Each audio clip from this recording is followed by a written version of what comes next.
How do I need to make a patus? Share and $576 billion. That's about the same as China. And we know how Donald Trump feels about China. But here's the difference. Yes, the U.S. imports from us total $296 billion. But it exports to us $281 billion. We are America's largest export market.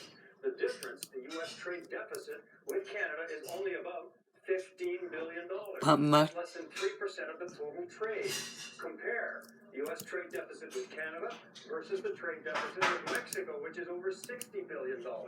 And the U.S. trade deficit with China, $367 billion. Canada is not Trump's target. Millions of good middle-class jobs on either side of the border depend on the close trade relationship that we have. And that has really been the center of all of our discussions. highway. To hammer goods from China, and he wants those jobs back from Mexico. No. But we're not really their target. If Mr. Trump is about buy American and hire American, we already buy American. Canada's not home free on this. A change in NAFTA could affect our massive trade in autos and auto parts, even if Trump's intended target is Mexico. What he does to affect Mexico could inadvertently affect us. And that's why I think we've got to be very careful in any of these negotiations to find out what is the true intention.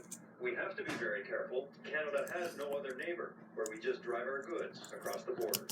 Eric Soros. Hey, does the patus shouldn't be real? The people of Britain are wondering what happens next with their No country. one. The Supreme Court has just ruled that Parliament, not the Prime Minister, must have the final say on whether Brexit happens, whether the UK can leave the European Union.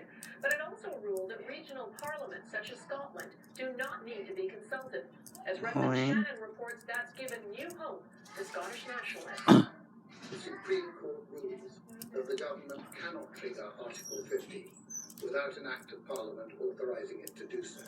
This ruling is the latest chapter in a process that will dominate UK politics for years, perhaps for a generation. Businesswoman Gina Miller was the lead plaintiff. She said the decision today came at more than just a financial cost. I have been shocked by the level of personal abuse that I have received from many quarters. Reports now say that MPs may get to vote on triggering Brexit before the end of the month.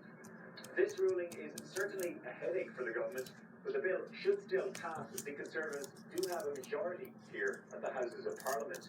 But perhaps the more interesting part of today's ruling is the fact that the three devolved regional governments will not now be considered, something that's proving particularly controversial in Scotland.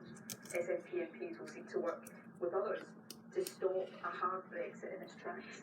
Scottish people voted by 62% to remain in the EU 2 years earlier.